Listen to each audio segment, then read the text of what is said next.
What's up, Celtics Nation? Man, I can't even lie. Last night's preseason game got me fired up in a way I wasn't expecting. I know, preseason doesn't really count. Wins and losses don't mean much, but sometimes you can just feel when a team's energy is different. That's what we saw from Boston. The Celtics took down Toronto in a 110-108 thriller, and the way they did it says a lot more than the scoreboard.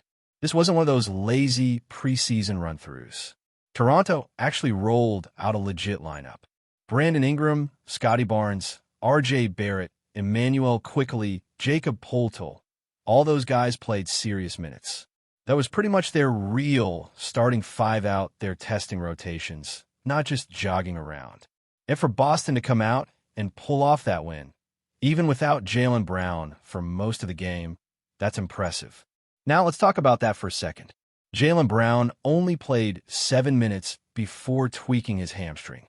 He grabbed the back of his leg and checked out right away, didn't return. After the game, Coach Joe Mazzulla said Jaylen seemed fine and that it was probably just precautionary. But we've heard that before, right? Mazzulla said the same kind of thing last season with Jrue Holiday, with Porzingis, and even with Jaylen's knee issue. So, you take that with a grain of salt. Hopefully it's nothing major, but it's a reminder that this roster doesn't have the margin for error it used to. When everyone's healthy, this team looks deep. But once one of those top guys goes down, the domino effect hits hard. Boston can't afford to lose a Jaylen Brown or a Derek White for a few weeks. The margin is razor thin. Speaking of White, man, that dude came out like he had something to prove. With Jaylen out, the Celtics needed someone to pick up the scoring load, and Derek White said, "All right, I got it." He dropped 33 points, grabbed 9 rebounds, dished 6 assists, and had 4 blocks as a guard. He led the entire league in blocks by a guard last season, and he's already back at it.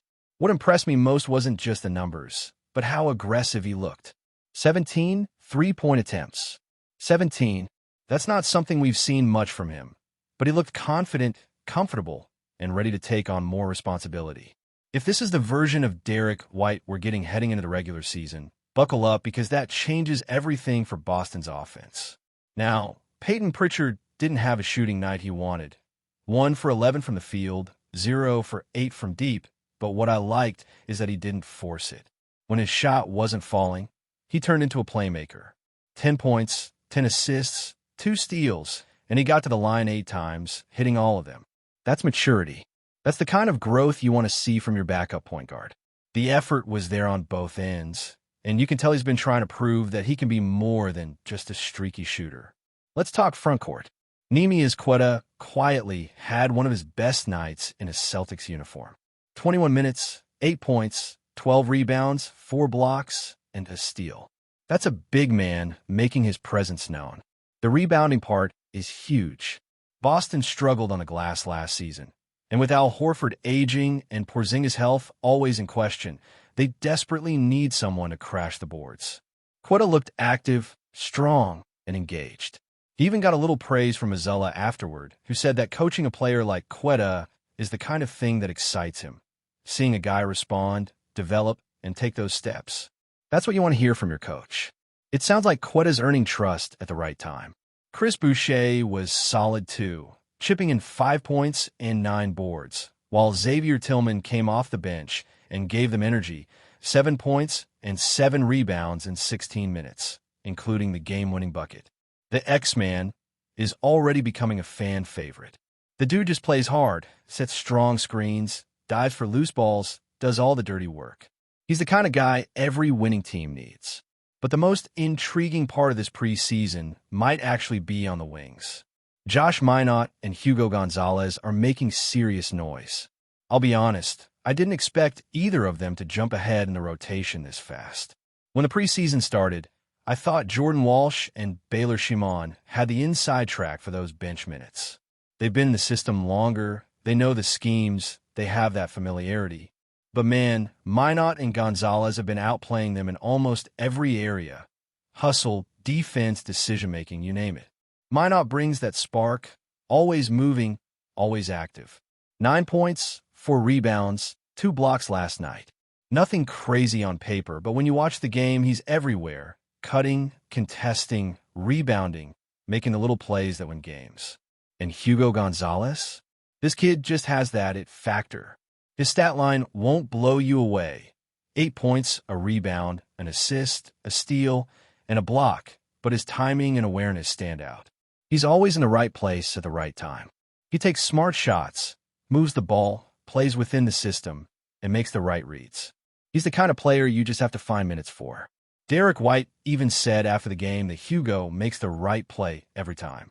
That's high praise.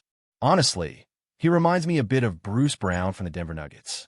Not saying he's on that level yet, obviously, but that type of role, a versatile glue guy who can defend, cut, pass, hit open shots, and just make everything flow smoother. You can't have enough of those on your team. That kind of competition for minutes is exactly what Boston needs. It pushes everyone. Guys like Walsh and Shimon can't coast. They've got to step up, find consistency, and become reliable shooters if they want to stay in the rotation. That kind of internal battle builds a tougher team. And for fans, it's fun to watch. You can feel the chemistry starting to form already. The ball movement, the communication, the energy, it's preseason, but it already feels like this group genuinely enjoys playing together. Now, let's take a step back and look at the bigger picture. This game didn't just show us who can score or who's ready to defend. It showed us that the Celtics culture under Mazzulla is shifting in the right direction. He's been criticized for being stubborn, for not adjusting, but you can see a more mature version of him on the sideline now. He's connecting more with the players, more with the media, and even took part in that media versus coaching staff scrimmage that everyone joked about online. But then he said something afterward that stood out. He said it wasn't just for fun. It was about humanizing the competition, reminding everyone that they're all part of the same community that loves basketball. That's leadership. That's growth. And that's the kind of environment where young guys thrive. Boston isn't trying to reinvent the wheel this year. They're trying to sharpen what's already working and fill the gaps where they fell short last season. Better rebounding, smarter rotation minutes, consistent outside shooting, and staying healthy. Those are the 4 keys. And the way they handled a tough, full-strength Raptors squad last night, even without Jalen for basically the entire game, shows that this team has more depth and more heart than people might think. If they can keep building on this kind of energy, things could get really interesting once the real games start. The season opener against Philadelphia is just around the corner, and if Jalen's back to full strength by then, we might finally see the version of this Celtics team everyone's been waiting for. All right, Celtics Nation, let's keep rolling because there's a lot more to unpack from this preseason run and from the direction this team is heading. You can feel the momentum shifting around Boston right now. Even with all the uncertainty about Jaylen Brown's hamstring, there's a sense that this roster has started to find its rhythm, and that matters more than anything at this stage. You can tell that Joe Mazzulla and the staff are experimenting, testing lineups, and really seeing what combinations can work once the regular season tips off. And honestly, the results have been encouraging. What stood out to me most beyond the individual numbers is how balanced the team looked. Everyone's touching the ball, everyone's involved. It's not just the Jason Tatum show anymore, and that's a really good sign for long-term success. Let's talk about the bigs for a second, because that's been a constant topic all offseason. Boston's front court has been under the microscope since Al Horford's minutes started to decline and Porzingis injury questions started to pile up. And yet, against Toronto, the combination of Neemias Queta, Chris Boucher, and Xavier Tillman looked surprisingly stable. Queta's rebounding, Boucher's hustle, and Tillman's positioning make them a trio that can hold their own even when facing more physical lineups. You could see the communication was there. Rotations were cleaner, closeouts sharper, and the energy contagious. Queta especially impressed me with his defensive instincts. He wasn't just jumping for blocks, he was timing them. He controlled space in the paint, boxed out, and made smart outlet passes. You can't teach that kind of court awareness.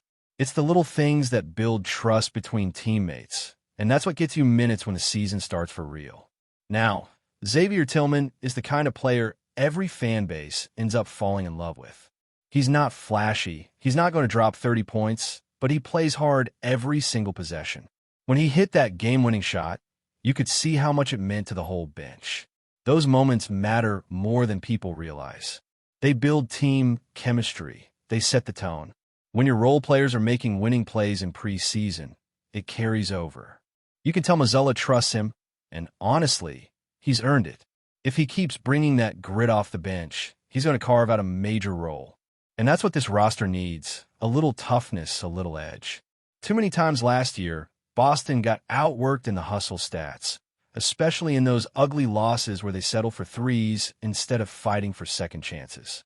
This version of the Celtics feels different. They look hungry. It's also worth pointing out how the guards are adapting to new responsibilities. Derek White might end up being one of the most underrated players in the entire league. He's not just filling in gaps anymore. He's taking charge. You could see the confidence dripping off him in that Raptors game. He's talking more, leading more, directing traffic. When Tatum and Brown are both healthy, that's going to be huge because it gives Boston a third on-ball creator who actually looks comfortable running the offense. Peyton Pritchard, despite the rough shooting night, is evolving too. He's no longer just a spot-up guy. He's driving more, drawing contact, and finding the open man. It's almost like you can see the influence of JRUE Holiday rubbing off on him, even though JRUE didn't play. That calm, steady demeanor, that ability to control pace, Pritchard's starting to get it. And then there's the energy coming from the young guys. Josh Minott and Hugo Gonzalez are playing like they've got something to prove, and honestly, that kind of hunger is contagious. Every championship team needs players like that.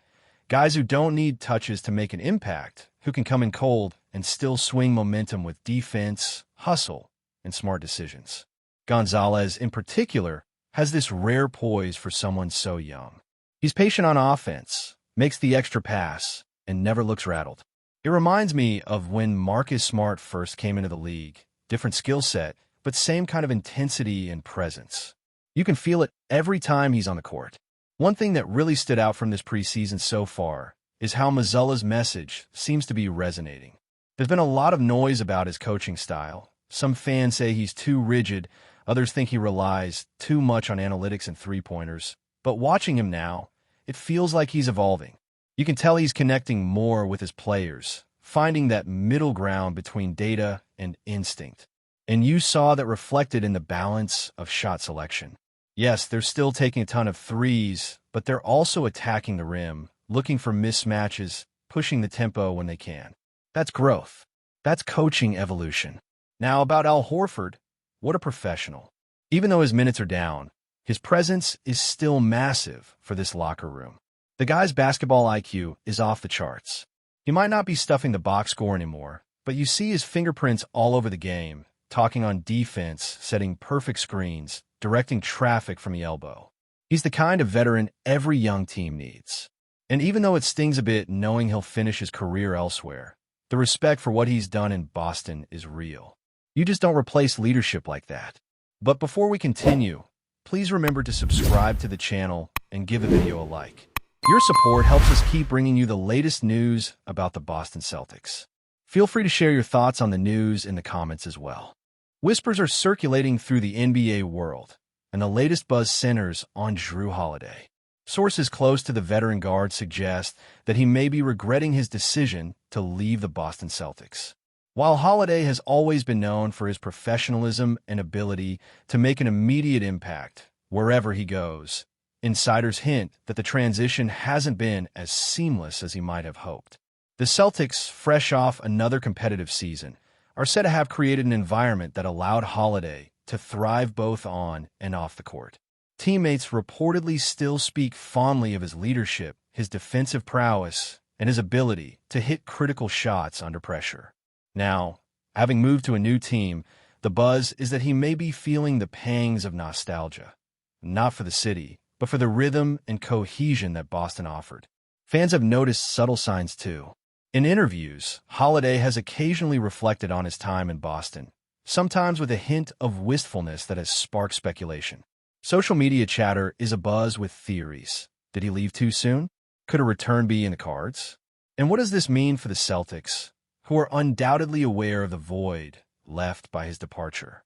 While nothing is official, the rumor mill suggests that Holiday's regret isn't merely about team performance. It's about fit, culture, and the intangible chemistry that can make or break a season. Analysts are already debating the possible consequences. Would Would a mid-season trade be feasible? Would the Celtics even consider bringing him back? Or is this simply the mental gymnastics of a player reflecting on a chapter of his career that he cherishes? In the meantime, the NBA community watches closely, speculating with every interview and subtle comment. Holiday's situation reminds fans that behind every move, there's a human story, one that goes beyond contracts, statistics, and headlines. And for Boston fans, the thought that Holiday might be longing for the green and white is tantalizing enough to keep the rumor mill spinning well into the season. That's it for this update. If you enjoyed the video and want to keep receiving exclusive news about the Boston Celtics, please subscribe to our channel and give the video a like. We always appreciate your comments and opinions. See you in the next video.